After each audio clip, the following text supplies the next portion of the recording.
What made me leave? I wanted to work on certain technologies, and when I was applying for jobs with companies that were working on those technologies, there were very few of them.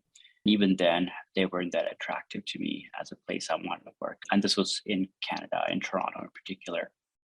I was struggling with that for a while, but I let it be until I got a call from a recruiter to come work at a few different companies in San Francisco. I remember the call so vividly just because it was a snowstorm that day and I was just fed up with the drive back home to Mississauga from downtown Toronto.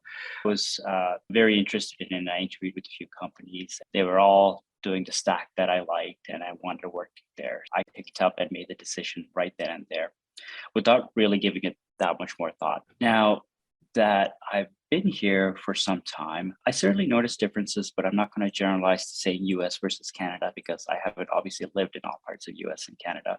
So I'll talk about Toronto, where I lived most of my life, and San Francisco, where I've been for the last 11 years. I think working in the tech space in San Francisco, it's incredibly fast. It's always about what you're going to do next, what you're going to build next, and it doesn't really stop. I think that's one of the more notable differences that I noticed compared to Toronto, which I would also consider relatively fast paced, but this was on another scale.